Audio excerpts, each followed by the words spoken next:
What's up, everybody? Welcome back to episode 23 of the Humble Threads podcast. I'm Michael Hart. And I am David Graves.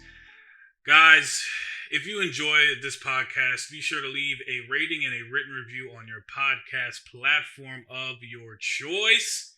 It really helps the podcast reach new listeners.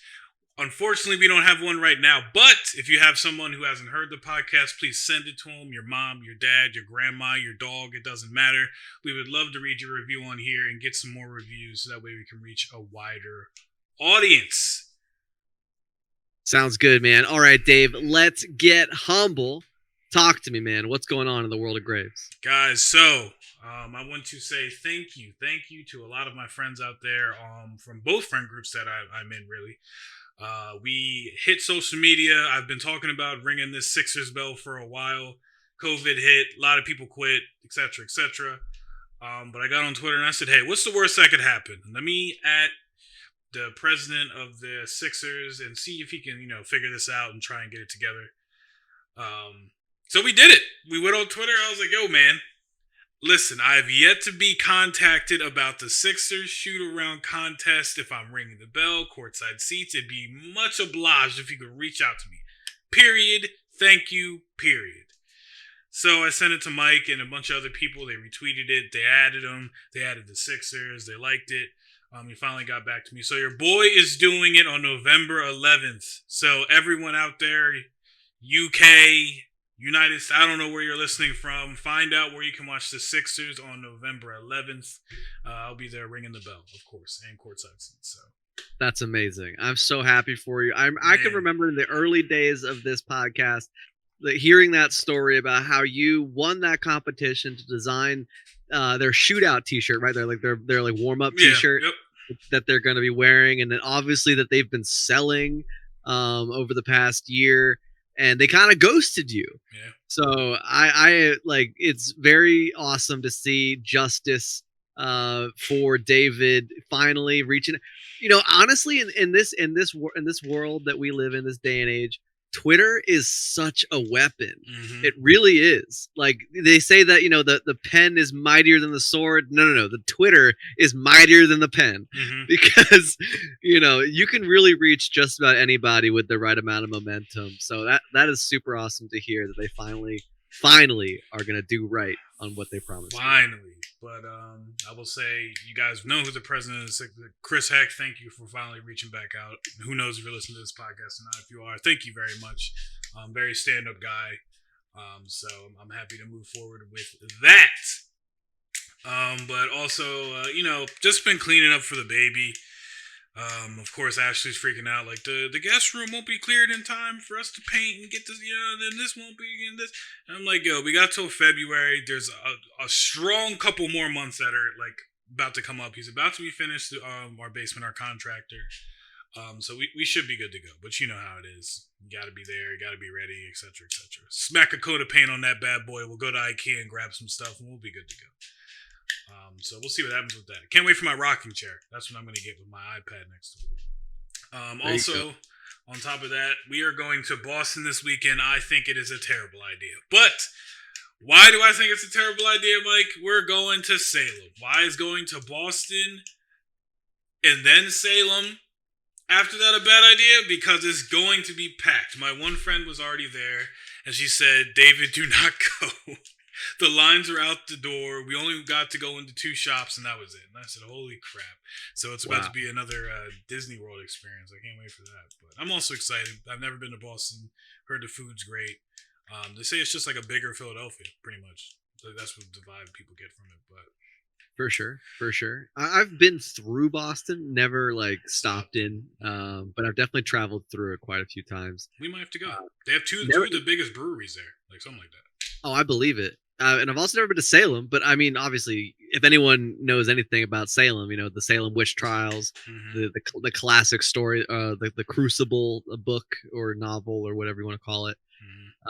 So I mean, is that like the primary reason you're kind of going up that way? You kind of want to see some of the history about it? Yeah, I kind of want to see some of the history about it. I like for me personally, I view those things kind of differently because some people are like, oh my god, because everyone thinks of Hocus Pocus, which is Hocus Sure. Pocus. Of course, it's a great movie, but honestly, like if you really boil it down, and if you're going to Salem, women were just getting killed because they're perceived to be witches in the most astronomical way ever on Earth. If you sink, you're not a witch. If you survive, you're a witch. When they used to throw them in the river, and amongst other torturous things, which Oh is yeah. kind of wild. But I was like, I would love to go, see the history and everything else like that. People relish in that, so it is what it is. So, Sure. on top of that, Halloween costumes, we're getting that together. Guys, I wanted to bring this up because I'm going to give you a little advice if you go through what I go through. You don't get your Halloween costume. Next thing you know is 2 weeks before Halloween. What the heck are you being? Buy your Halloween costume in the summer. Please, God. Because right now we were gonna go as Batman and Batwoman, or Batman and Catwoman. Wasn't a lot of costumes. I wanted to be Spider-Man and Gwen. And for you guys who watched Into the Spider-Verse, because they have a relationship, Ashley said no, it's too uncomfortable. In hindsight, we're being Jessie and Woody for Halloween for her nephew. That costume's just as tight, so I really don't understand. But it is what it is. I think I might pick up a spare costume for our friend's party that she's having. I might get like a Sub-Zero costume from Party City. They said it's like $40. It looked pretty good. It looked like it had some nice there. And Sub-Zero is my favorite character. I wish I had blue contact lenses, or I'd be good to go. But the last thing, we'll keep this short because I know we talked about this game at length a lot. I just wanted to give everyone like our wholehearted, New World catch up. We've been Sure. out here. It's been out for what, 3 weeks now? About that, yeah. Yeah, about like 3 weeks. So, just it's a lot of it dropped September 28th, so we're coming up on like a full like month There from we go. release, I guess you could say. There's a lot of conversation within our group of New World and how you should play New World, or just racing, or like just all this stuff. It's a lot of conversation because everyone plays MMORPGs differently. Yeah. So it's very interesting. But I just wanted to do a semi catch up. Mike, how are you feeling so far? Give us your quarrels, give us your praises. Yeah, I mean, I love video games like everybody else, but I mean, it's not often that like I have to use the phrase, "Yo, please go touch some grass." Because I mean, I've been told that to myself before. Like people have said that to me, but in other games I've played. But it's like, come on, gang! Like, but I guess the thing is, we are playing New World. This brand new MMORPG by Amazon. We spoke about it pretty much in like last time, like David said. If you didn't hear it, go check it out. Last 2 weeks ago episode 22. But anyway, yeah, I mean, look, we're playing this game with people that have a very deep relationship with like fast-paced first-person shooter games, where like you if you're not first, you're last, and these battle royale style like brains on these friends of ours that view these games as a race. They got to get to the top. They got to stay with the wave. They got to crash down on level 60, pinnacle top of the game before anybody else, and then can experience all the things. And then there's people like myself and like David who just who really enjoy the game. We really like the game, but we feel no necessity of like needing to play any amount of that game. It's okay to go a day or two without playing, kind of thing. Because the game's got so many things you can do. Yes, you can absolutely power level chasing the story mission and all that stuff, but there's so much more. There's the crafting, there's the whole economy side of it. You could you could furnish a house, you can do all sorts of stuff, right? So I don't know, for me, yeah, our buddy's like just about to cap 60, and I think I am just swinging in around 34 after about 3 weeks of playing. I think I definitely don't have 200 hours in the game yet. I think I'm just a little over maybe 100 hours personally. I don't know, I haven't checked, but yeah, I mean, for me, it's not a race. I like the game. It's a game that I want to be able to play for a long time. I don't want to hit level cap and get bored. So I'm really enjoying coming up. I saw a funny TikTok about it where it was like, it was kind of like a mental health check on TikTok. It was like, if your fishing in New World is over level 100, are you okay? because like it's a skill that takes a very long time to up. It does. Like each fish you catch only gives you like 5 points It's like towards it. 10. Yeah, if you're lucky, and you know you need 100 some, you need well over 100 points per level. But I mean, I think fishing's cool in the game because it's a really nice simulator. There are lots of different areas in the game where you can just find a really sweet little hidden pond or lake or stream or coastal area to just cast a line and just kind of mellow out. Like I don't need to go fight the corrupted. I don't need to go kill the next saber-tooth lion just to get the thing to go hand into the person to get the next quest. I'm just gonna kick it on the beach and just fish for a little while. Maybe listen to a podcast and fish for a bit. I really like that world because kind of going on a little tangent here, but like a lot of people have been talking about like the metaverse coming in, Web point 3.0 or whatever, where people are going to just be existing in online communities a lot more than just on platforms. And I think that New World is inevitably kind of a metaverse in itself because you do have this opportunity to just exist in the game like without any threat of needing to be continuing unless you really want to. So that's kind of my 2 cents on it, but David would love to hear what you think. Yeah, man. It's an amazing game. I've said it before. 10 out of 10. They did a great job. Price point was a great job. All the content in there is a great job. To like well, a lot of stuff that Mike has said. It's kind of funny because you kind of see everyone's playing aesthetic and personality in the game and everything else like that. Because we were playing the other night, and apparently Mike has reached into this because I got compared to Mike, which I thought was hilarious. We're in a mission, or you had to reach level 30 to do a mission. I was grinding for like a week straight to get it. Because I said, I just want to do that so I can do the next dungeon. I hit 30. I do 2 whole missions. And then it says, reach level 40 to continue the main mission. And I said, I've never played a game where that's such a big gap. Like, I've seen, like, reach level 32 or reach level, like, that's such a big gap. So now I have to do side quests. Maybe I don't want to do side quests. I just want to do the main quest. I don't feel like doing the faction quests. I don't feel like doing these, because they're quests that make you go from one end of the map to the other. It's a lot of walking, or it's fast travel. And don't get me wrong, the first couple times it was cool, but, like, now I'm like, I continuously have to do this after every 10 levels. That's kind of weird. And our one friend, Jamie, was like, wow, Mike said the same thing earlier. You and Mike sound kind of alike. And I said, that's because this is what happens in MMORPGs that turn me off. It's either that you're making me grind a little more weird than how I usually would, and you're only getting like 500 XP.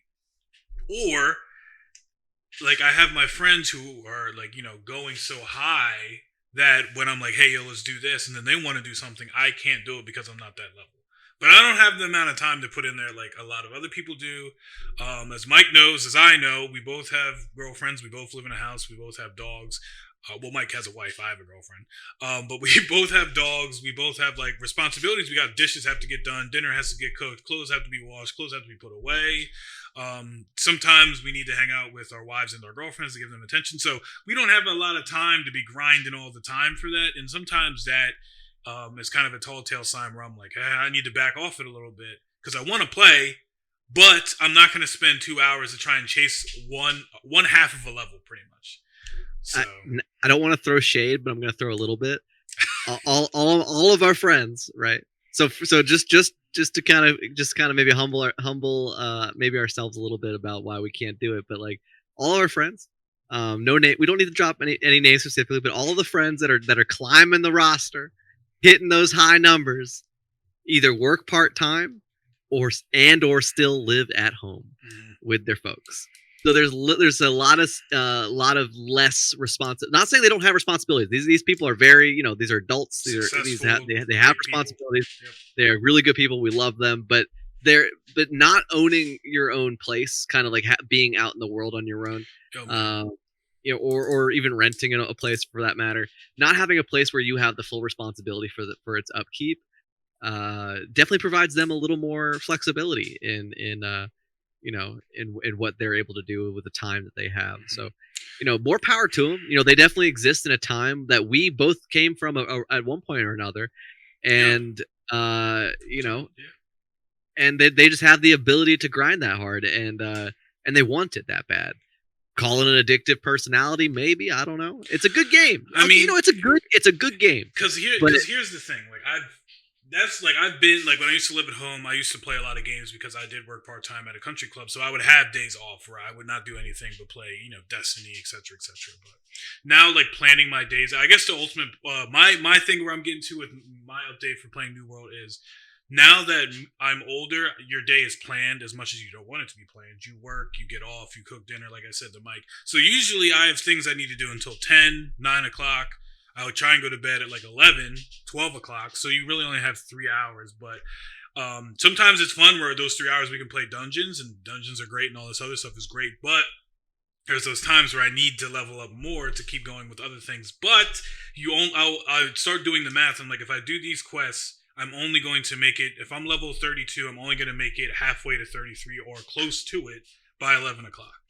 So I usually try and play like on the weekends where we have like a full span from 5 to nighttime where I can play, or I can play late. So I'm really starting to see it's kind of getting back into my old ways on why I didn't play like WoW, why I didn't play like RuneScape and stuff. But it has the aspects in it where we can do so much and so differently that it makes me want to get on and actually want to do stuff. And the gameplay mechanic is great. But yeah, so if you play a lot of New World, I'm happy for you. But, if you want to give it a break, give it a break. I'm giving it a little bit of break. It's Halloween time. I want to play some spooky games. Who knows? Maybe we'll stream some. I have no idea. But there's some fun ones out there. And it's also important just to note that this is like the most vanilla version of the game that we will ever get to experience. Mm-hmm. There is no way this game is going to be a flash in the pan. Someone said, I think I saw on Twitter, that the map you see in the game, you're only seeing 18% of the total possible map, which is crazy because there's already so much you can do. So knowing that there's so much more of the game available, and that obviously that even though we're in live game, that this is still kind of like testing, because they're still seeing what works, what doesn't work, what they could add. I'm sure they're already getting mountains of mail saying, hey, please add this to the game or do this. Like, I think there should be a matchmaking setting to get into dungeons, so you don't have to queue manually. You don't have to stand outside of a dungeon being like LFG, DPS, tank, healer, trying to find random people to join your party. I think there should just be a matchmaking sequence. You just click on it, you select what you want, and it just puts you in a queue. And then as soon as it latches you to the right group, you just go. That's how World of Warcraft does it. That's how just about any other MMORPG I've ever played does it. And it makes it so much more available, because then you can be out doing those side quests and whatever, and in a queue. And then as soon as the queue hits, you just warp to a dungeon. And I think that would be very valuable if that ever happened. But yeah, I think that is our semi catch up, guys. Definitely go purchase the game. Definitely go experience it. It's a fun game now. They fixed the queues and everything else like that. We'll definitely be on it. But we like to switch it up a little bit, play our games that we enjoy ourselves. So that being said, Mike, what's going on in the mind of Mike? Yo, yeah, I mean, this past week I had off from work, which was really cool. Nice opportunity to kind of like unwind, kind of do some self-reflection, and stuff like that. But on top of all of that, I had my 31st birthday. I am now 31. As well as tag teaming in the same week. It wasn't necessarily planned like this, but it's just kind of how it all worked out. Was my second wedding anniversary with my lovely wife Carolyn.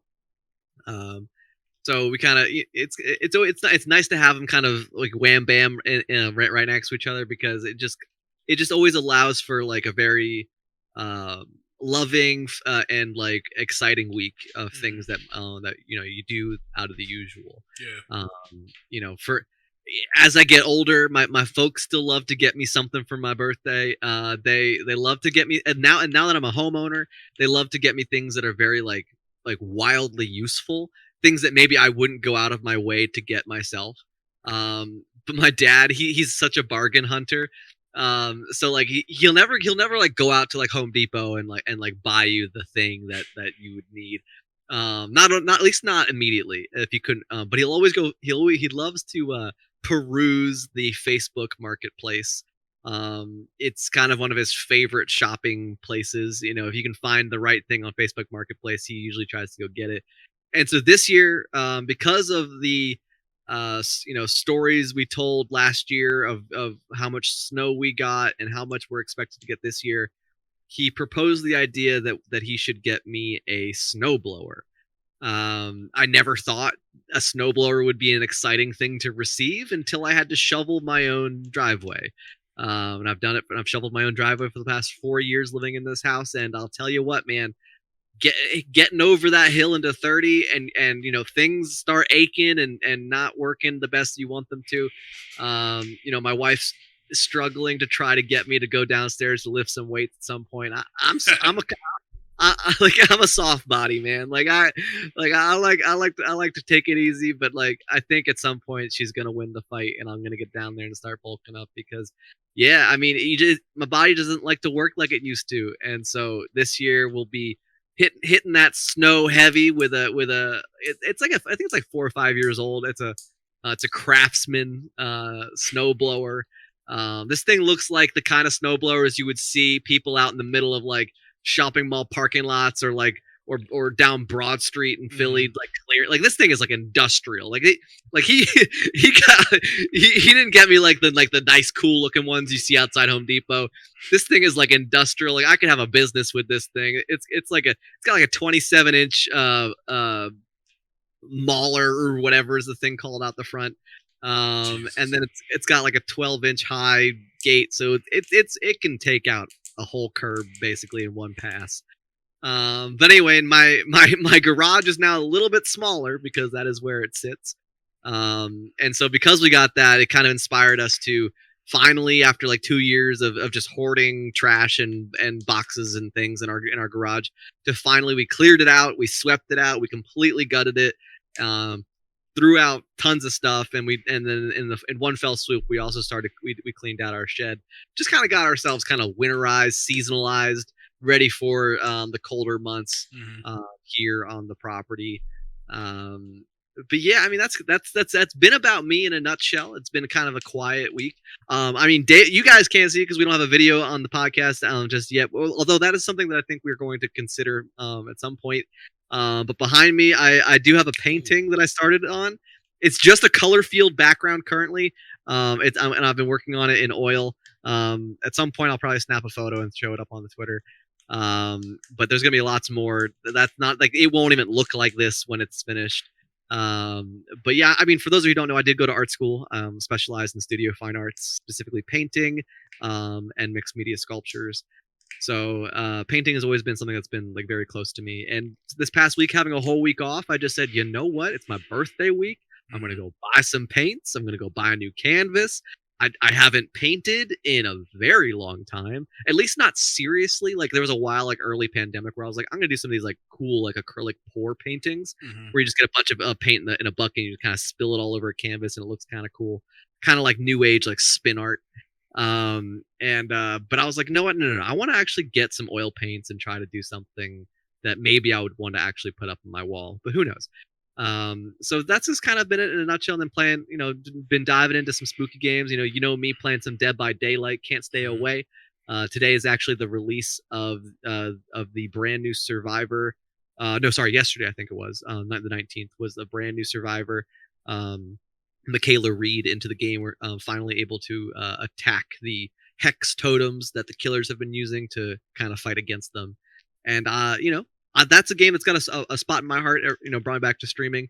That's actually making me want to stream again. I dare say I was even messing around in my OBS today, looking at my panels, looking at my things, like seeing if maybe I'd want to maybe pop something into Twitter. So if you're out there, Twitch fam, all you guys out there that maybe follow this podcast, there is hope. There is hope that the Grove might open once again, but who knows when. But if I do it, it might be a Friday. It could be a weekend, but I'll definitely post about it on Twitter when that happens. It'll be next week, guys, before Halloween, because we got to play a lot of spooky games, and he'll probably stream them. All right, guys, that's been about me and Mike. Yeah, so you never know. But guys, once again, I want to plug this. Our t-shirts are out. We got the whole merch out there. I believe I put it. I put it in our show notes. It was in our last show notes. We have it up on Twitter. We also have it up on me and Mike's Instagram. I do have it linked in my Instagram bio for the time being until I figure out, when we could probably get a link tree or something else like that. But feel free to go on in there, buy it. It's really supporting, us and the podcast. We don't really pocket any of that. All this stuff goes back into the podcast. And hopefully one day, if you guys buy a lot and we get a lot of extra money, we would love to donate some to some type of cause or something that we deem, admirable for our money. So, or your money, really is what I should say. But guys, you know what time it is. We'll be right back after a word from our sponsors. Welcome back, everybody. Hey, I just want to jump in here. This is, Mike here. And I know you guys for the last 23 episodes have heard me talking about Anchor on that sponsorship. I have been thinking about, would it be worth either doing those on the fly or doing those, more seasonally? Because right now the only sponsor we have is Anchor, and then all the proceeds that we get from you are coming directly from merch sales. If you choose to go out and get one of our T-shirts, like David mentioned before the ad break. So if you'd like to hear different kind of things in that ad break. Although right now it mostly would be about Anchor. Let us know. Hit us up on Twitter @PodHumble. But until you do, let's dive back into today's topics. David's hitting us first with some DC fandom.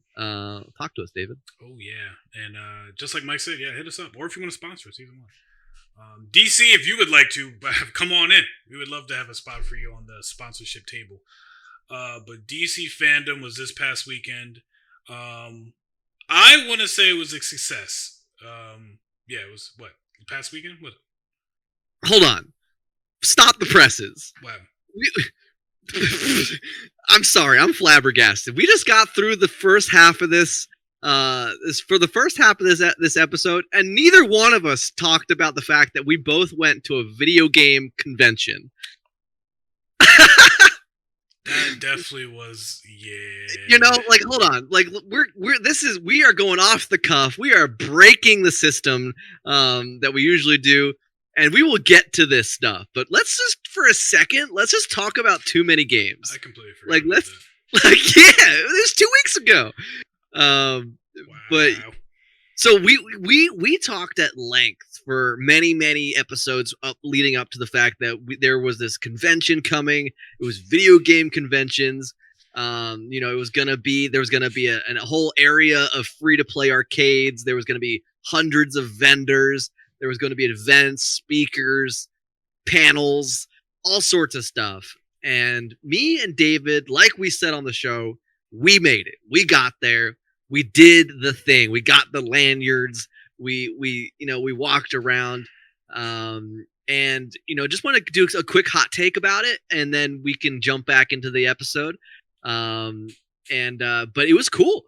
Like, this was my second time at a Too Many Games convention, and it's like it essentially, like, at least from what it is, it's basically like a large retro gaming vendor convention type thing. So you go into the main doors, and there's this vendor after vendor after vendor, and like most conventions of anything to do with the video game fandom, specifically the console era of gaming. There really wasn't anything there for PCs in terms of PC gaming, but everything from console from the ground up, from anything from Atari to the new age PlayStations. As well as quite a lot of like anime fandom flair and comic book flair. I did see some cabinets of some really expensive Pokemon cards. I think I saw a handful of like $600 Charizards, and some things like that. But me personally, I had a mission, right, going to this convention. I wanted to locate a Game Boy game that was my very first Game Boy game back when I was probably like 5 or 6. When my parents got me the original Game Boy, this brick of a system that is, the old school gray Game Boy, and the original, the one that was like a green kind of screen. It wasn't even black and white; it was just green, different shades of that. And the game I was looking for was Super Mario Land 2, six gold coins. And because it, out of all of the other Mario games that existed coming out of that era, for me, it just felt so unique. It was such a different style of Mario game because they had power ups in that game that you just don't get in other games, like the bunny ears and stuff like that. But I don't know. And like each world had a specific boss. You have to collect like a rune from the boss to attach to a special door to finally get up into the castle. And I don't and to be and I if memory serves me right, it's not even Bowser that runs that castle. I think it's like an evil witch or something. So it's before Peach, it's before Yoshi, it's before Toad. It's just Mario himself, no Luigi, out in this world trying to get these six gold coins to open up the final castle page. And your boy found it. Because it's not something that's like it's not a hyper rare game. You can buy it on like eBay for like somewhere but the ballpark of like $35 to $50, depending on what the quality and if it comes in box and stuff like that. But I found the cartridge out of box for $19 in a fairly good condition. Got it home, slapped it in my classic Game Boy Color that can still play the old school games, and it works great. I've already played through like a third of the game in my spare time. It just feels good to reminisce. But other than that, it was just a really fun time walking past all the vendors, looking at all the things they had, checking out all this stuff, seeing about literally how much money I could spend. We bumped into a buddy of mine who is actually my barber. His name's Blaine. Shout out Blaine and his shop La Buzz. Not a sponsor, but great haircuts if you're ever in the Phoenixville area. But he was there and he's like, "Yo, I'm gonna be here all 3 days. I've already spent like $600. I put aside like $1,500 for this convention. I'm getting everything I want." And I was like, "Yo, like good for you, dude. Like that's awesome that you set it up to have this be like your Christmas." He's such a fanatic for old consoles, so shout out to him again. And his girlfriend, my ex co-manager of a Journeys shoe store, Kristen. Shout out to you as well. But David, man, like I know we caught some footage from it. I think we'll be posting that soon if it's not posted already. It's but let's get some 2 cents on you before we dive into this meat of this episode. Yeah, I still can't believe we forgot about that, guys. When the reason like when you hear us talk and we're trying to figure out about us updating what's going on in our lives to you guys and have conversations, the 2 weeks fly by for us. So it really feels like 1 week, or we feel like we've already talked about it. I feel like if we recorded this every week, it'd be a different story, but there it is. Guys, if you haven't already, please go to YouTube, Humble Threads Podcast. I've posted a lot of our old podcast episodes. I think we're missing 4 to catch us up to this one. But I kind of want to make sure, you guys are still listening here for us. And then, I'll upload them maybe like once a month. I'll upload like 4 or something. We'll see. But yeah, we went. It was amazing. Please go watch that footage. I feel like I did a really great job. Next time I got to get a stable camera. But I was looking back at all the things we saw. Such as Mike said, the nostalgia was real. They had a 1990, I want to say that this movie came out in 1995, the Teenage Mutant Ninja Turtle movie. And then the second one, The Secret of the Ooze. They had action figures from that time. I'm talking about the big ones. Like this, they're big. I can't even explain how big they are. But if you've seen them, you know what I'm talking about. They had the old Power Ranger toys. I went with Mike. They had a lot of the Game Boy games. The one that I had was like he said, we had the brick one. That was my brother's. I played the Mario game, or I think you couldn't save. You literally had to beat it in one run. I can't remember which one that was, and I would never beat it. But they had a lot of that stuff. They had some posters. I got 2 Miles Morales posters for when I get into my basement, get my man cave going. The biggest thing I want to say that I saw that took me out of here was Zoids. Now, guys, if you don't know what Zoids is, it was an old show that used to come on Toonami. It was like Gundam, but with animals. So one character had a liger, one character had an elephant, and they had like guns on them and everything else like that. I saw that and I was like, holy crap. My goal, I gave myself, I think I had $40. My goal was like, that's all you're going to spend right now. Maybe next year. But we're still working on some money and some things that are happening. But I wanted one so bad. I later looked online. They're usually selling for like 70 or 80. And I said, good God, we'll pass on that this year. But that took me back to some valuable memories. But that being said, everything was amazing. Too many games, awesome. Maybe next year, shoot us a sponsor. If you want to give us a table, maybe a panel. There was a lot of panels there. Maybe we could do a live podcast. If we can get some people sharing some stuff, so we can get that going, that'd be fun. But speaking of cons and events and stuff like that, we just had DC Fandom this past weekend. We had a lot of trailers. We had the Flash trailer. We had the Suicide Squad kills the Justice League.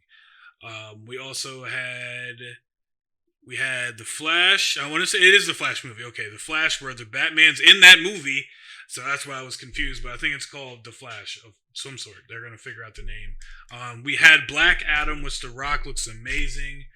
We had some behind the scenes of the new Shazam. We had some behind the scenes of Aquaman. Young Justice is back, which is my favorite cartoon of when I was younger. I need to catch up on that. So a lot of trailers came out. I feel like this year DC came out more organized than ever before, because I feel like we've seen the last time they had this. It was definitely before COVID, but a little bit before that, they're like, oh, we're giving you Green Lantern.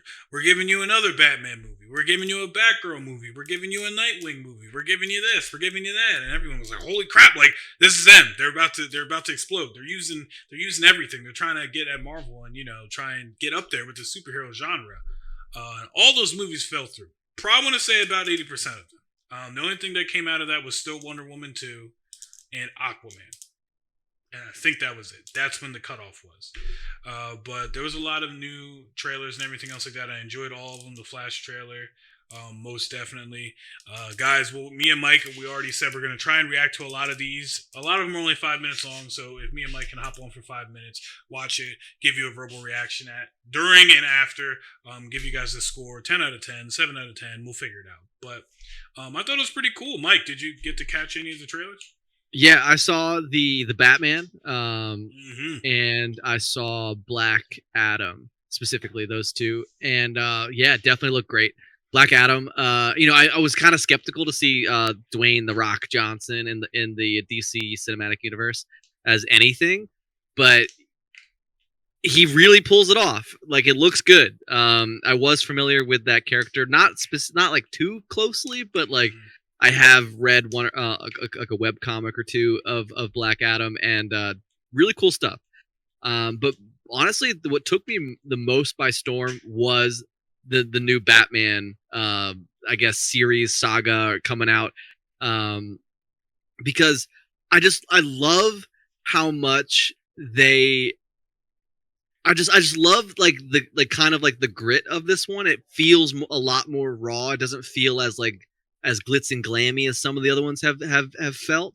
I mean, Robert Pattinson, like, I think he was even like, I think the reason why some of the it said that some of the filming was delayed was because he downright refused to bulk up, and like he didn't want to be this like Christian Bale jacked Batman. Like, he just wanted to be like an average guy, more like he wanted to be a lot more believable. And he felt that it just didn't fit the character he wanted to play, to be super jacked. Obviously, he put a little bit on to kind of fill out the suit and whatnot.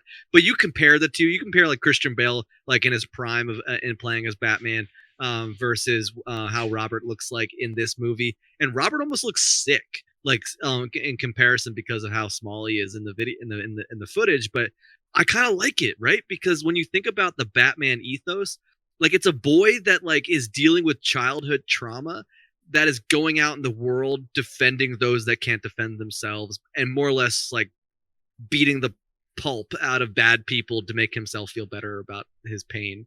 And what better way to describe that than somebody who's kind of like a soft body, who looks like he probably spends a lot of time inside, definitely introverted, definitely probably plays a lot of video games or in his youth.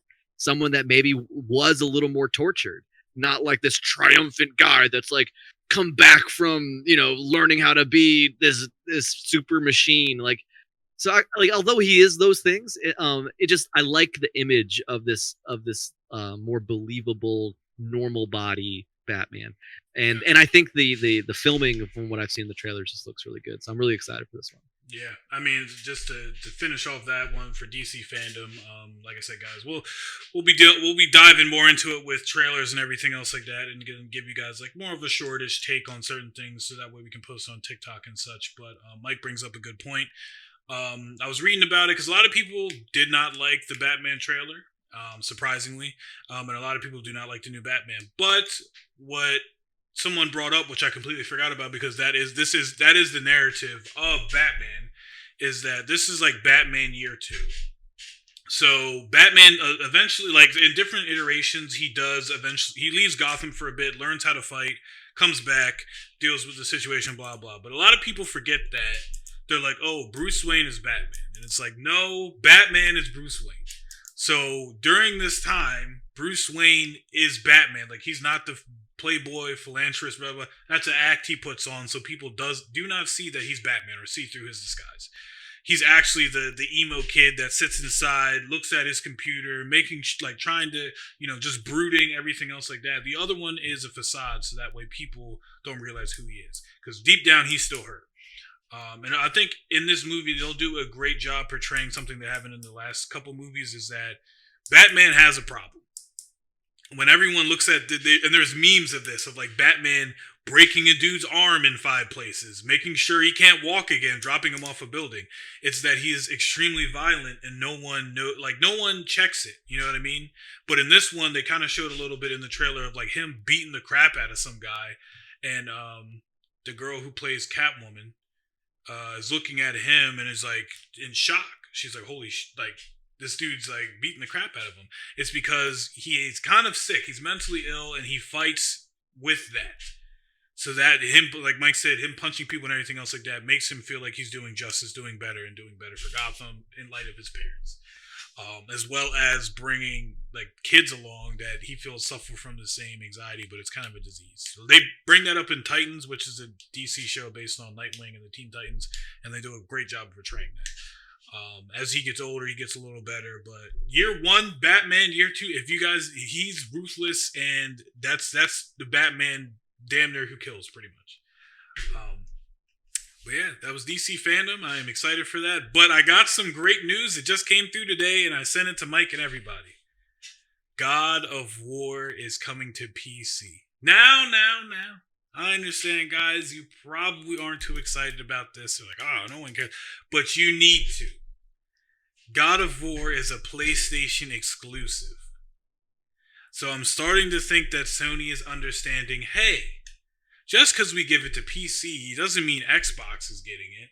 PC is just another outlet that we can hand to and still make our money and profit off of it. PC will always be PC. It doesn't come out with a new console every year. We get new graphics cards or whatever. So I think they're going to start breaking down that wall for giving us console exclusives, such as like Spider-Man, God of War, and etc. So I'm excited about it. Mike, how do you feel? Tell me. I saw this. I mean, I saw it coming from a mile away. As soon as they put Horizon Zero Dawn on the Steam store, oh yeah, because Horizon Zero Dawn, for those of you who don't know, is like some kind of like mixture of like Far Cry, Assassin's Creed kind of, and like Breath of the Wild in a game. Like you're this woman in this like prehistoric post-apocalyptic world with dinosaur robots. But anyway, like when I saw that game, which was originally a PlayStation exclusive, came to the Steam store, I said, huh, I wonder what else might come to PC. Because, Xbox for a while has had the Game Pass on PC. Microsoft and Microsoft kind of talk to each other. That makes sense. But utilizing Steam as like a neutral playing field to begin releasing exclusives on, to me it makes a lot of sense. To me, because you're not exactly diluting the audience, you're just broadening it, because a lot of people who have PlayStations also have gaming PCs, because there's just inherently plenty of games on PCs that'll never come to console, or that just don't fit on the console idea. But there are lots of console games that absolutely can fit in the PC world without kind of like being one thing or another. Mhm. So I think it's super cool. I've never personally played a God of War game because I was never really a PlayStation household. Mhm. I've had PlayStations in the past, and I think I own a PlayStation 2 currently. My wife has one in a box somewhere. But we mostly play Xbox or PC in this house, so it's really nice to see games like that showing up on the Steam or just PC in general. So it might be my time to give it a try. Hey man, I played a couple of God of Wars, but we of course, me and Mike have grown up in the era, probably a lot of you, where if the game was hard, it was hard. You weren't getting past the point until you figured it out.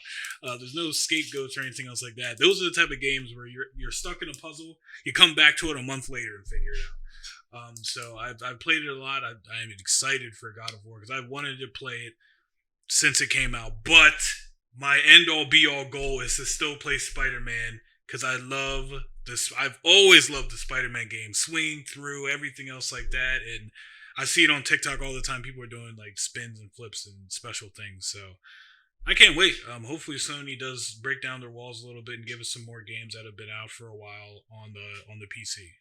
As much as I would want a PS5, if they're going to make this an option, I will not get a PS5. I'm sorry.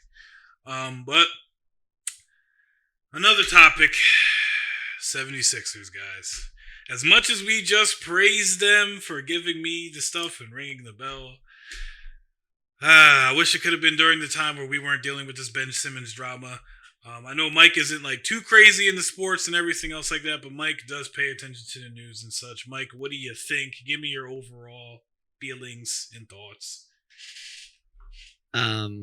Again, yeah, I'm a rough person to talk to about sports. Kind of woohoo, go sports ball. I respect the teams closest to me. Mhm. I absolutely would say the Sixers would be a preferred team of mine. Eagles, Phillies, Philadelphia sports is kind of like where I would place my chip if I had to bet on any of them. I'm not saying I would win, but it would be my place of support, Flyers and everything. Even as far as the Union soccer team and all of that. But yeah, I mean, I don't know. I don't really care. Losing them, whatever. It's still the Sixers, right? The Sixers aren't the team ain't going nowhere. They didn't sell the team to a different city.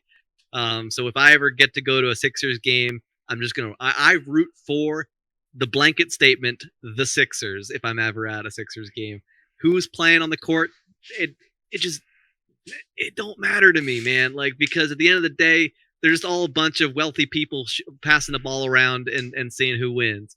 And no matter what sport you're in, and I support the struggle. I support the athletics and the accolade of actually being in that professional sport and playing in front of all those people. Um, but do I care who's inherently? Honestly, I'll be real. I stopped caring who's on what team when, in my opinion, the dream team that was the Phillies. I used to be a big Phillies fan. Left. Almost the entire dream team's gone, right? And I'm talking like Jimmy Rollins, Ryan Howard, Chase Utley, Chooch. Like the big names that held that team together like glue for so long.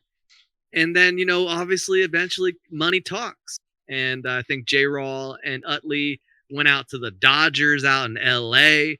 And everyone else kind of just disbanded and went elsewhere or whatever, or disappeared into obscurity. And as soon as I realized that, like, your homies, the people that you grew up watching, aren't necessarily as loyal as you wish they could be, it made me stop caring a lot about the people on the team and just more about the team in general, because that's what it is. Players come and go, but as long as the team stays around, they're going to have my support. So that's kind of how I sit. All right, y'all. Well, I'm gonna give you the David Graves side here. I will say Mike brought up a lot of really good points. Guys, and I know Phillies fans, man. This Philly in general, our fans are very rough. We've earned that badge and everything else like that. I feel like they glorify it a little too much because it makes people a little too crazy. I wish they would dial it down a little bit more so we can figure some stuff out. But that being said, if you guys don't know what's going on, Ben Simmons wanted to leave the team. He would not show up to practice. He was going to get fined a gruesome amount of money that probably would have bankrupted him eventually by the end of the season. He came back to the stadium without telling anyone, so he wouldn't get fined. He showed up to practice, cell phone in pocket, didn't look like he was doing what he was supposed to do, not even trying. He got suspended for a game because of that. And amongst other things they said happened at practice, I don't know what it is. But it's been a long. This has been happening since we lost the last game to the Hawks, which you would have won if Ben would have laid it up or dunked it. It is what it is. It's last season, so a lot of people are up in arms about it. But I'm gonna give you the David Humble Threads Graves kind of view on this, and hopefully you guys can take some from it. Ben Simmons, I believe, is only 22, 23. I want to say. Someone more than welcome to fact check me. I don't know, but he's still a young kid, and I'm gonna be honest with you. When I was 19 to 23, you couldn't tell me nothing like the Kanye song. Okay, you weren't gonna be able to tell me what I was gonna do. I did what I wanted. I had ambitions. I made sure I did what I wanted to do. He is still a young kid. So a lot of people are getting on him about not shooting the ball, etc., etc. I want to say the fans like ran him out of Philly more than he ran himself out of Philly. I know a lot of people are like, he wants to get traded. That's crazy. How would you?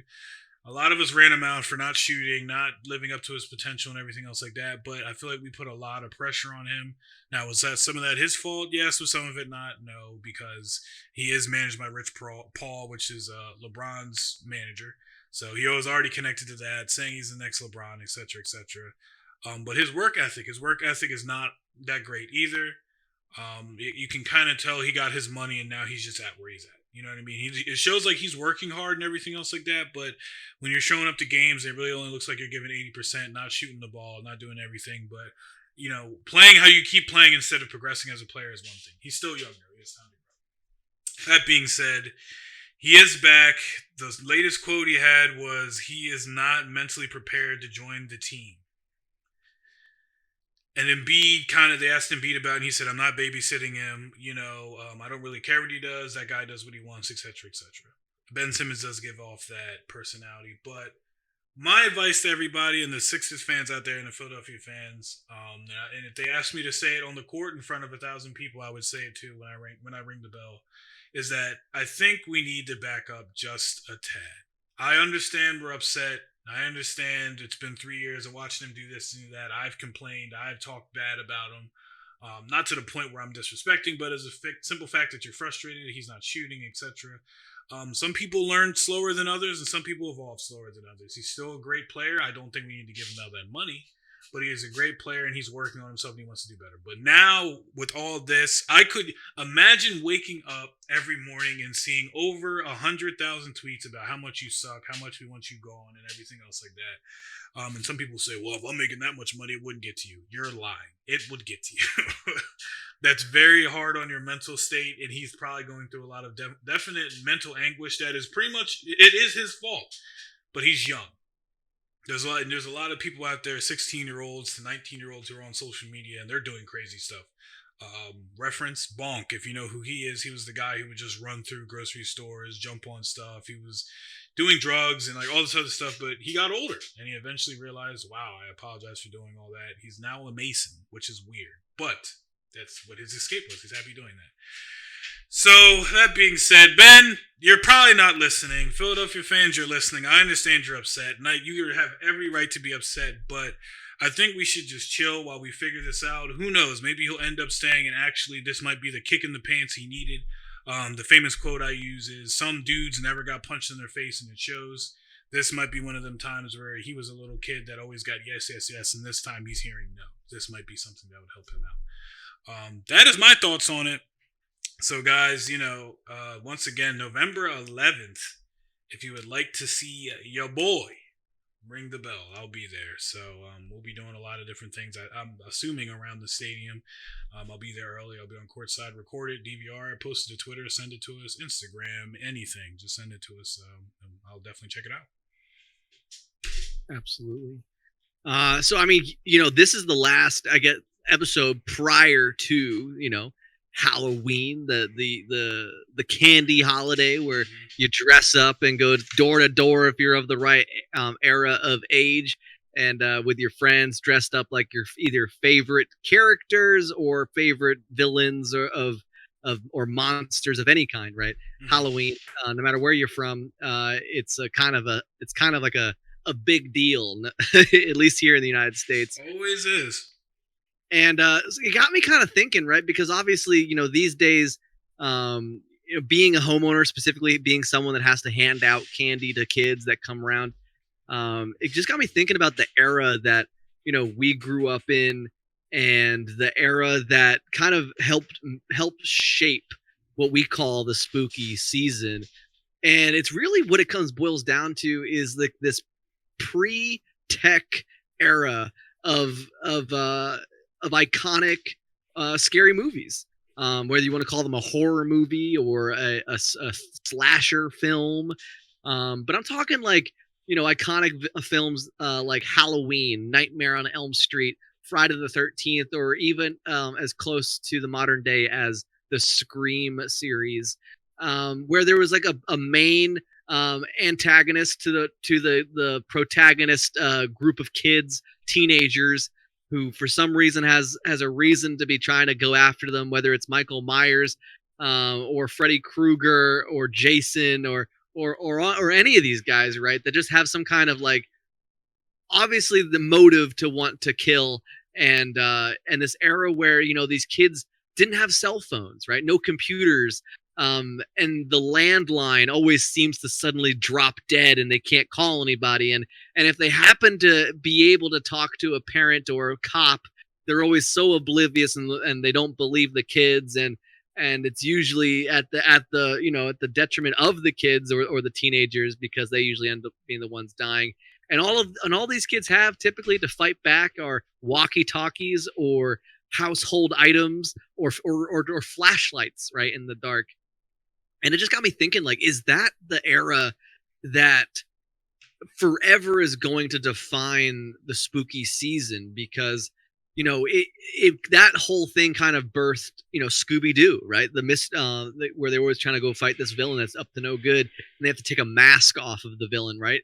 Or even to more modern times as Stranger Things, right? Because Stranger Things would not be such a phenomenon if it didn't holster this era of pre-tech, where there aren't, or in the cell phones that the agents or whatever in that show have are the size of briefcases and things like that. Like, it's really this post modern era where they're just kids on bicycles riding around, which even again David's been talking to me about this tabletop format called Kids on Bikes, which is very much this style of Scooby-Doo or the Stranger Things kind of vibe, where you don't have technology to rely on. You just kind of have to, it's your wits, it's your flashlight and your walkie talkie and your best friends, and you're trying to solve a mystery or spooky circumstance, whether it's a haunted house or something like that. Because, I don't know. I mean, like, what do you think about that, David? Like, do you think that any kind of modernization of the spooky season even fits, right? Like, and to give context to the listener, I'm talking specifically like modern scary movies like Saw, Insidious, or even Paranormal Activity. Like, do they even hold a candle, right, to the classic Halloween ethos of the spooky season, or are they just scary movies? Like, what is it that you think that makes that whole thing work? I mean, I think anything like nostalgia. Well, for us, anything nostalgic definitely, um, like a whole like it's hard to say. I'm trying to think of the word of it, but something nostalgic there it is, holds up better than something new age, because I want to say back when we were growing up, I want to definitely want to say it was the golden age of horror, because that's when everyone was figuring out animatronics. Everyone was figuring out, the fake makeup, the makeup that goes on your, like, all that different stuff and everything else like that. Right now, you watch a Halloween scary movie, dude. It's like real life. Like, you're looking out the window and that stuff could happen. Like, there's things that they put in there that is like more modern, tech and everything else like that. But I think the way it worked so good back in the day is like you could tell it was kind of fake, but it looked so real, like real fake, if that makes sense. Like if someone broke an arm or like something like that, it would pop out and like everything else like that. Now age, I think everyone's so, desensitized as far as like, oh, this is kind of like, computer operated. Blah. That was the other stuff was like real effects. Like I used to be so afraid to watch Aliens when I was a kid, but I love Predator. I don't know why I like Predator. I like the Alien vs Predator movie, but I watched Aliens last week, and that movie's old. And you could tell that the thing is like animatronic or some guys using it with strings and puppets and stuff like that. But it definitely holds up a little better because it looks more real than something we would have today. As far as like, it would definitely be CGI. And even bring up the second, kind of like the second part. If that was the second part of the question, was like technology as far as people in the movies. Is that what you mean? Like, could we still have the Jason? Well, yeah, it's that safety net, right? Like, because like in those classic movies, like this nostalgia that you're talking about, it's that time back when you'd go out to play and you'd be like, "Mom, I'll be back," or just shout when you want me home, right? I'll promise I'll stay within earshot or whatever. And so, like, I think that's what's the scariest part about it, is because when you think about the classic Halloween or even the classic Nightmare on Elm Street, watching Johnny Depp get his like insides ripped through by Freddy Krueger, it's scary because in Nightmare on Elm Street, like everyone sleeps, everyone like lots of people have nightmares, and when are we most vulnerable? When we're asleep, when we are like even to take it back to like really classic like Hitchcock, like in the shower, like when are you most vulnerable? And I think to me, Oh, like that's my deepest fear. right, I definitely feel like these days with like the new kind of like leaning towards this paranormal side of like spooky stuff, of like demonic possession, ghosts, aliens or anything like that. I feel like there's like it's almost like they can't be as scary or as like or at least not the same kind of scary, Hmm. because like it's now the fear of the unknown versus the real danger of a villain coming after you, because like even in a ghost movie, like the ghosts never rarely physically manifest, and if they do, it's something, it's like a dead person coming after you. It's not like a dude in a mask that's just like deranged. It's not like this crazy um uncontrollable circumstance. Like there's, unless you're somewhere, unless you're like in the woods and you don't have good cell service, you're always going to have a cell phone that works, unless it's not charged. There's never going to be that trope in a movie anymore where it's like, oh no, the phone's dead, we can't call anybody for help, because that's not there anymore. So I think that all that movies have these days are shock value. Like when you look at Saw, like I'm not saying Saw's not something that could I happen. hate I'm those just saying movies. like it's just shock value. It's just Mm. gross and grotesque for the sake of being like the most offensive thing possible. But it's not like Jigsaw, right? Like the main villain of that movie. Although it's very easy to dress up like Jigsaw, like he's an easy villain type character to put a costume on for. I don't think Jigsaw has the same kind of like power behind him like Jason's mask does, or just the classic like like melody from if you know it from Halloween, the Hmm. that whole thing, like that stuff is so well put together. And the fact that that most of that stuff was filmed and came up in an era prior, like, or like on the up and coming side of technology, but was kind of filmed in an era of like more like 70s 80s time, when there wasn't that stuff. I don't know, me just being a child of that, not really of that era, but of like post that era, because I'm a millennial. I'm like an elder millennial. I was born in 1990 for reference, but like coming up in the 90s watching those older movies, they for sure, at least for me, uh designed my image and experience of the Halloween culture, like leaps and bounds more than anything that comes out now that totes itself as a scary movie. I agree. Yeah, I mean, my favorite Halloween movie. I still love, like, not Halloween, but like scary movies is still The Conjuring. I love those. I think it's more or less for the jump scare values. But the last one we just went to go see, I forget what it's called. But if you've seen it, then Wasn't it Conjuring 2? No. Or did you see something more recently? It was something witch. I think it was recently when we all went to the movie theaters, but Mike didn't want to come with us. He does not like those movies. But the scariest thing was they were in a morgue and the lady was trying to find. I guess this other lady. She was versing a witch and she was trying to. Spoiler alert! She was trying to find her within her realm. Like the Conjuring movies start to get a little too deep sometimes with their meta. But I guess she found her and she held her in that nether plane, and she had the demon possess a dead guy. This dead guy was at least 6'5", over 300 pounds, and they're in a dark morgue, and her husband's looking around, and he looks, and it's just this big and he has this big long wet hair naked dead body just standing there, and then it runs at them, and I almost peed myself. Like if you ask Jamie, she will tell you. But that was the scariest thing. Like I've already said, if zombies, there's a couple things I'm afraid of. Falling in the shower is the scariest thing ever because anything could happen. And if you got running zombies, count me out, buddy. I ain't sprinting against no zombie. And that dude was booking it.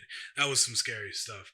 But guys, like Mike said, we're gonna dive deeper into some spooky stuff. But here's another ad, and once again, like Mike said, I think we're going to start switching some stuff up. We'll have some seasonal ones and everything, because our social media has branched out a lot more. But for now, here is our ad. We'll be right back.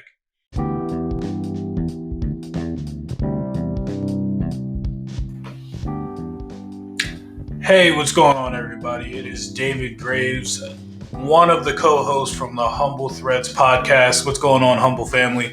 I wanted to take a second and reach out to you guys. We would love to hear from you. So recently we have made a Twitter. It is Humble Threads Pod, and the @ is Pod Humble. If you would like to come in, ask us any questions, we might be doing some polls. Who knows?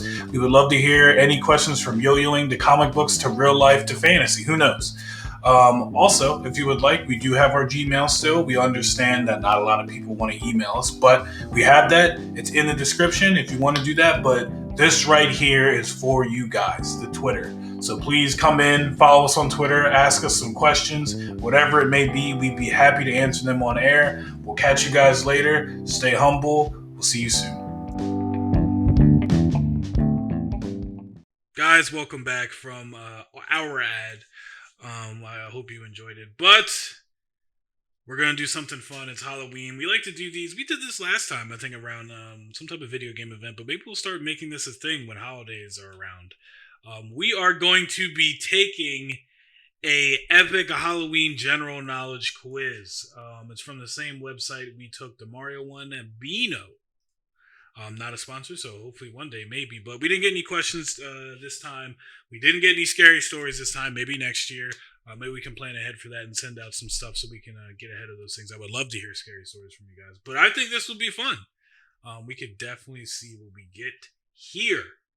Michael. All right. Yeah, let's dive right in. Let's just get it moving. Question number 1. And so we are going to be taking it individually, but if we agree on certain things, we'll just select it and see kind of how it all works out in the end. But question number 1, we have 10 questions here, so we'll try to move through them. Before people carved pumpkins at Halloween, what did they carve? And we have four options here. We have soap, we have potatoes, we have turnips, and we have apples.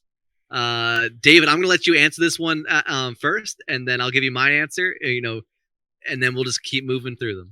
I'm trying to think about when Halloween was probably around, and I want to say it's either turnips or potatoes, but I want to go towards turnips.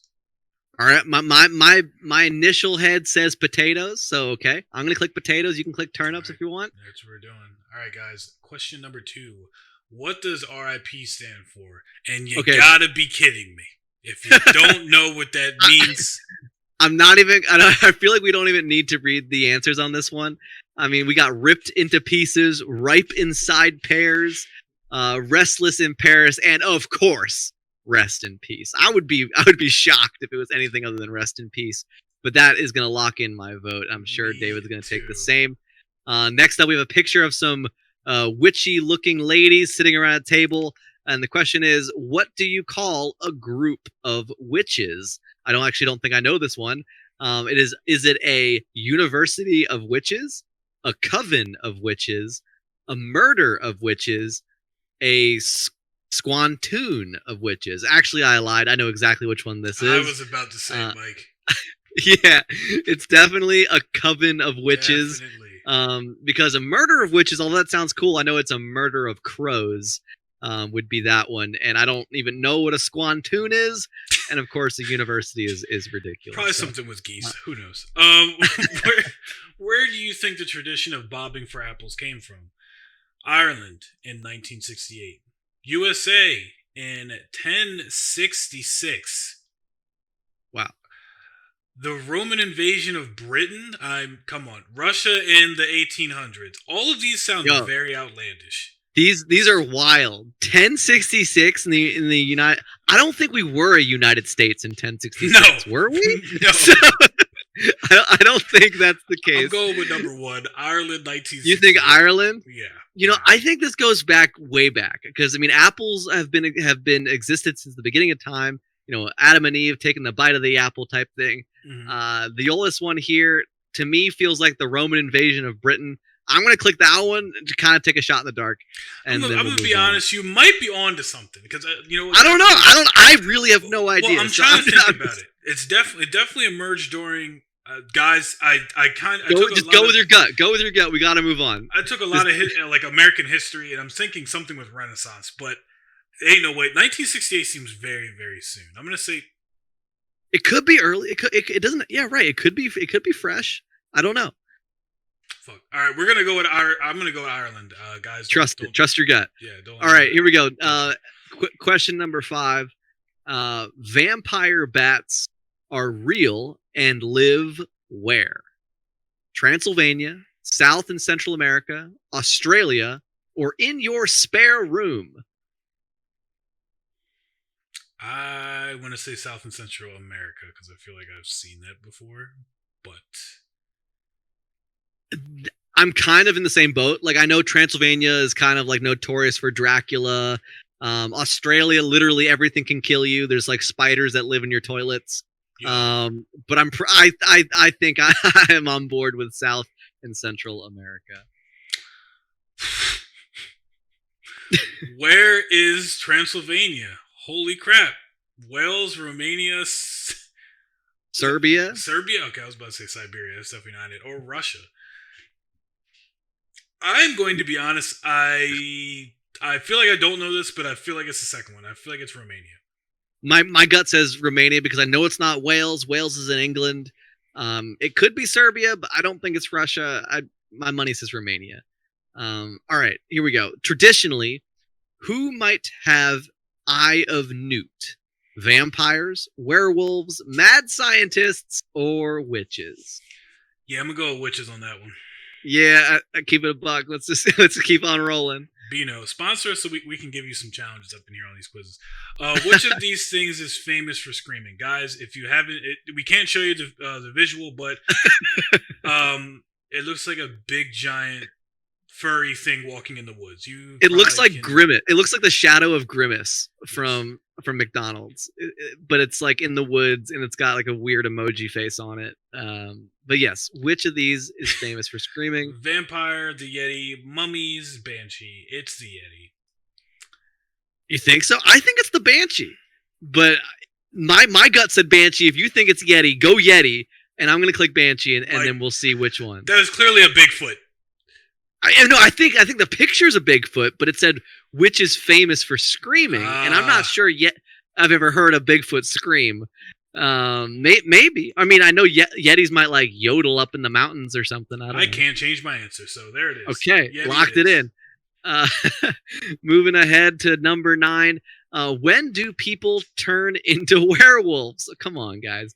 When there's a lunar eclipse, during a full moon, when there's a solar eclipse, anytime they want. I mean, if you've ever seen like the new age werewolf type movies, it seems to be anytime they get angry. Come on, Mike. but like I'm pretty damn sure it's the full moon. So let's get that in there. All Last right. question, David. Last question. Who celebrated Halloween first? This Ooh. is a good one. The Victorians, the ancient Egyptians, the Celts, Americans. I want to say the Victorians because I believe that is around the Renaissance time, and I believe that was very big during masquerade balls. I think Victorian came after, way after. I think Victorian's like turn of the century, like 1900s, I believe. Don't at me. But I think you're right because I think the Victorian era is like when they were really big into doing like seance parties and like they were kind of getting into that paranormal spooky shit.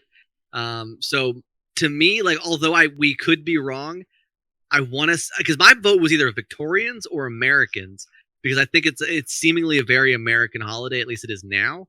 But yes, my vote's gonna go to Victorians. Let's see. I got 8 out of 10. So I am spine chilling is what it says on mine. What would you get, man? I got 7 out of 10. Pretty spooky. So. Okay, no, let's go back. Ready? So we both got who celebrated the Halloween first wrong. Apparently, it was the Celts. Mm-hmm. And then let's see. Oh, I got Banshee right. So then you got Yeti wrong. Mm-hmm. And then everything else looks good. We were agreeing. Me, 4 was wrong. It was Ireland. Where do you think the tradition? Oh no! It was the Romanian invasion. I clicked. No, Ireland. you got turnips right. Mm-hmm. Can you? I didn't think turnips were big enough, but maybe I'm wrong. Maybe I'm misremembering. I thought it was potatoes. Lot of turnip soup around. Like in every movie, they're like, "Oh, we're making turnip or onion soup." No, I don't know that, Dave. All right, it's in a lot of the movies. I don't know. It's around that time where it's like, "Mom, more like turnip or onion soup." Like that's what they would make. Oh man! But really, it's just water and turnips. But yeah, that was your Halloween quiz, everyone. That was it. This is the Halloween extravaganza episode because next time you hear from us, it'll be the week after Halloween, so we'll be able to tell you about how that went for us. Just want to break it down and just kind of give us a recap on today's episode. It's been a hefty one, gang. We talked about our lives real quick. We talked a little bit about everything that's going on with David's Sixers, the triumph finally getting noticed on social media through the assistance of some friends adding the Sixers. We talked about him cleaning up the baby room soon to come in February. His soon trip to Boston as well as Salem. Talking Halloween costumes. And we kind of gave a breakdown of how we feel now. We've been in New World a little into 3 weeks now. As well as we talked my birthday. I'm 31 now. My wedding anniversary. I got myself a snowblower. Cleaned out my garage and set up my property for the seasons. We also quickly snapped in front of our main topics and talked a little bit about Too Many Games convention that we went to. I got to pick up one of my childhood remembering games, and David talked about Zoids. Zords? Is that right? I'm sorry. Zoids, you darn Skippy. Yeah, all right. And we talked a little bit about DC Fandom, what's coming out with them, with the Batman trailer that's been released, as well as Black Adam specifically is where we hung around. God of War coming to PC. Well, we're going to see some more exclusives from PlayStation coming to PC. Who knows? I think this is the second one I'm aware of since we talked about Horizon Zero Dawn as well. 76ers. I mean, hey, if you're going to be on the team, you're going to be on the team. If you don't want to be there, you don't want to be there. But maybe this is everything going on with Ben Simmons.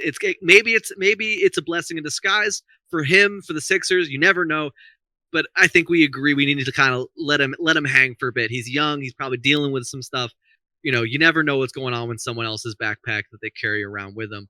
And we kind of left that and got heavy into the Halloween spooky season. Like, is it the same anymore as far as movies are concerned? This pre-tech era where there were slasher films, it was scary. They had walkie-talkies and flashlights, and now everyone's got cell phones that can make pancakes. And, it's just, are scary movies scary anymore? Or are they scary for the sake of being scary? And do they even hold a candle to what like the classic Halloween ethos really is? We kind of went back and forth on that one, but I think we kind of both agreed that it's just it's just a different era, right? It's just an era that can be heavily exploited forever for nostalgia. We're talking Scooby-Doo, Stranger Things, even the Kids on Bikes tabletop game. And that's kind of where we left that topic, and we moved ridiculously into this online quiz. Turns out I'm spine chilling. We got 8 out of 10. Dave got 7 out of 10. How'd you do? Pretty spooky. If you took it along with us, did you get everyone right? Are you the epic Halloween whiz kid out there? Add us on Twitter at PodHumble. We'd love to know. But as always, everybody, if you enjoyed this episode, we would love you to leave us a rating on your podcast platform of choice, specifically over on that Apple Podcasts, if you would be so kind. It really helps us out and reach new listeners. As always, you can find me just about anywhere at KingpinCaribou, MikeHart.yoyo, Throw Lab on YouTube. Maybe the Grove's gonna open soon. Maybe I'm gonna snap back into some Twitch and maybe get some streaming done. We don't know. And of course, a last little plug here before we toss on over to Dave. Buy a t-shirt, please. They're $25. It really goes a long way to to help us out. We have had some sales come through. Shout out to all of you picking those up. It really means a lot. Send us a picture of you wearing them. Add us on Twitter. We'd love to see it. But David, let the good people know where they can find you. Guys, you already know where you can usually find me. Kinggravesgaming for a lot of the stuff, Twitch and YouTube. I'm going to do it this week because since I'm going to be ringing the bell and they will be saying my name at the game, I do not want people struggling to find who I am in my line of work and stuff like that. You can pretty much find me everywhere else at David Graves. My Twitter is going to be changing, my Instagram, my Facebook already is David Graves. So we're going to get into one cohesive thing to make it easier for you guys to find me for work or if you want to find our stuff. So. Love it.